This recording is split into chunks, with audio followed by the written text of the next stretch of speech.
Hi everybody, welcome back to the section 3.1 video. In this video, we're going to take a look at another example of exponential growth or decay, more specifically here, decay, where we're going to take a look at radioactive decay and the idea of half-life.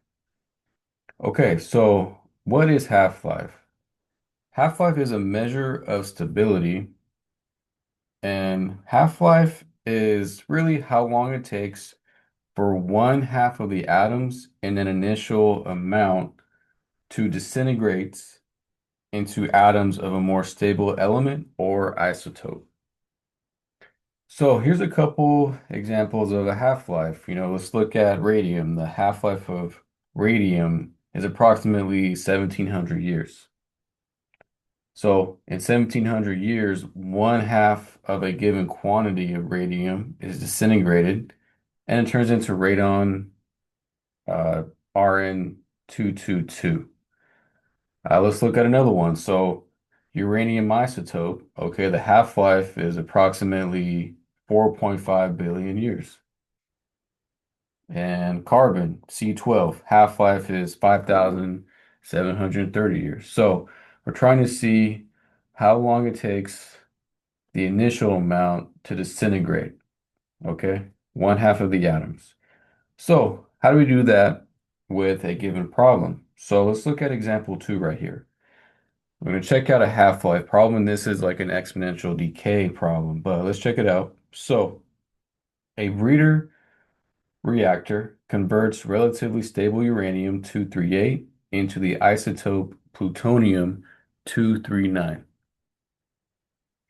After 15 years, it is determined that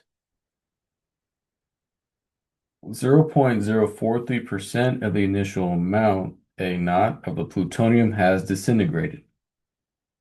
Find the half-life of this isotope using the following model. dA over dt equals K times A. And we have the initial condition at time 0. We have an initial amount A naught. Okay, so let's pick this apart a little bit. So after 15 years, let's highlight that. It is determined that 0.043% of the initial amount A naught has disintegrated.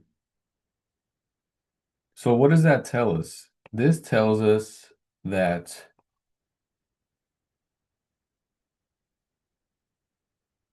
99.5, excuse me, 957% remains still.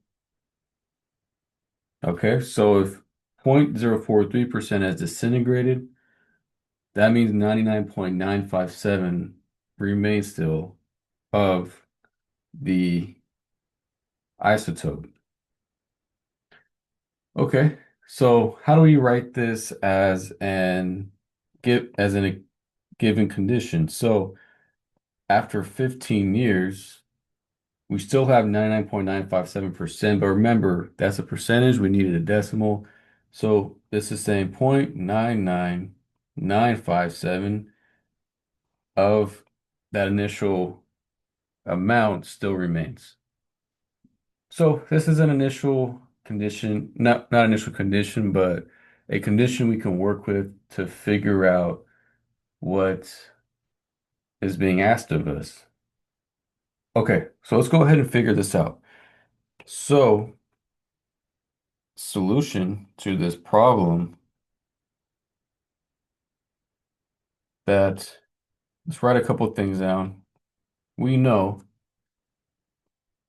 that the solution to this model, different variable, we're not dealing with population, we're dealing with a decaying model. So we're using A instead, but we know it's A of t equals A naught e to the kt. All right, so we know this is a solution by fact. We've done it in the last couple examples. and videos. Okay, so we know this is a solution to an exponential growth or decay model, regardless of variable. And we already explained this, but if 0.043% of the atoms of the initial amount, A naught, have transmuted,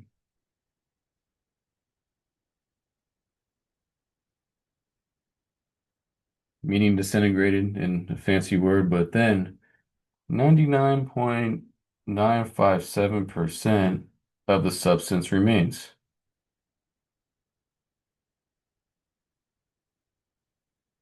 Okay, so that's us putting into words what we have up top in green. Okay,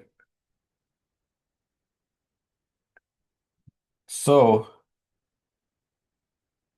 we have that at 15 years,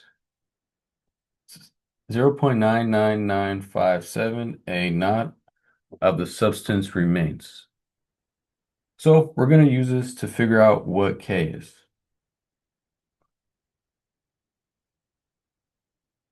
So use to find K. So we're going to take our given 99957 A naught. That's going to equal A naught E to the KT. Or excuse me, to the K times 15. Okay, where am I getting this from? I'm taking our given and we're plugging it into the solution, into T and into our A of T. Okay, so let's go ahead and figure out what K is. So this just takes some algebra. Remember that, if we divide over A naught to both sides, it just cancels out. And then what we're going to do is natural log both sides.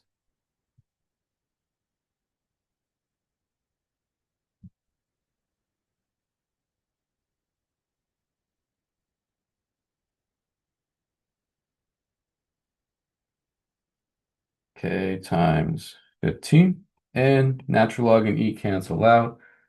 And so what we're left with is K times 15 equals natural log of 0.99957.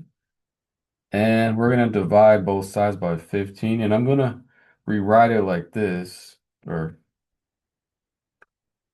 that K equals natural log 0.99957 divided by 15. And so K is approximately, if you throw this in your calculator, going to get a very small decimal, 0.0002867. All right, so that's my K.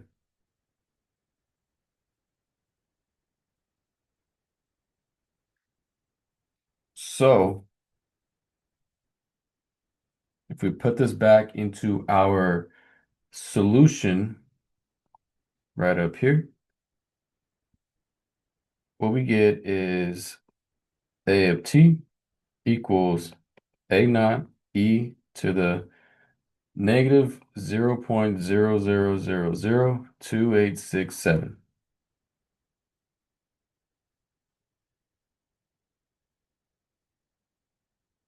Okay, so that's my solution to this differential equation.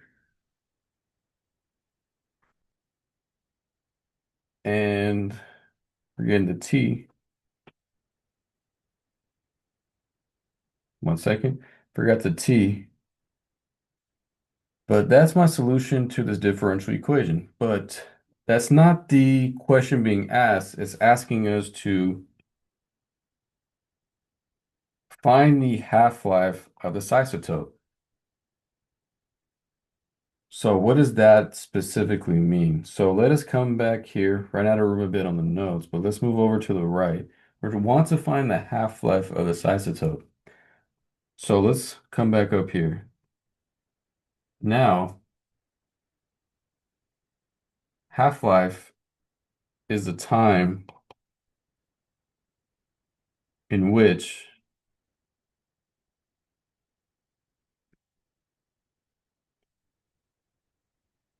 our original amount is basically cut in half. So 1/2 times our original amount of the isotope. So that's our setup. So what we need to do is find the time when this exactly happens. So we must find T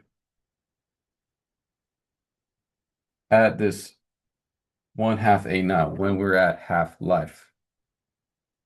So here I'll say half-life. Our substance is cut in half. So let's go ahead and try that out. We're going to take what we found here, our solution.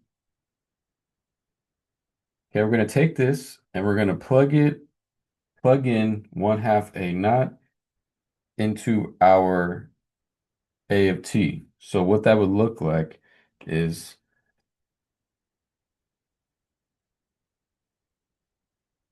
1/2 A naught equals A naught e to the negative 0.0000287 and then T. Remember, we're trying to find T. So we'll take care of this as usual. The A naughts will cancel out, and then we'll raise both sides to the natural log. So natural log of 1/2 equals natural log of e to negative 0.0002867t. Natural log and e cancel out. And what we're left with is natural log of 1/2 equals negative 0.0002867t. We want to solve for t, so we divide both sides by the negative decimal, and we get natural log of 1/2 over negative 0.0002867. And so we get a decimal, really big decimal, of 24,176.74. Okay. So therefore, we got our answer.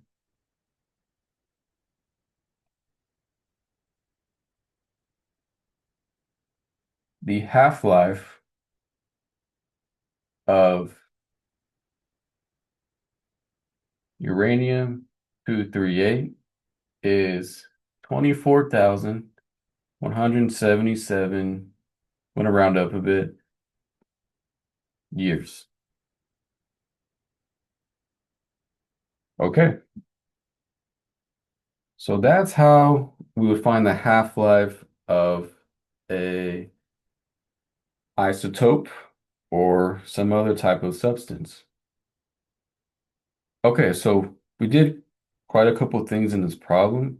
So what I want to cover really quickly to make life a little easier for us is a half-life shortcut. Okay, so there is a shortcut we can use when we discuss half-life. So if we look at down below, we have a shortcut here. Tau equals natural log of 1/2 divided by k. This is a Greek letter tau. Okay, so if we know already that what the half-life of a substance is, we can use the following formula for a quicker way to solve the proportional constant k. All right, so this is a good setup for us and a good shortcut, but we'll take a look at this in the next example. But that's it for this video, and I'll see you in the next one. Okay, take care.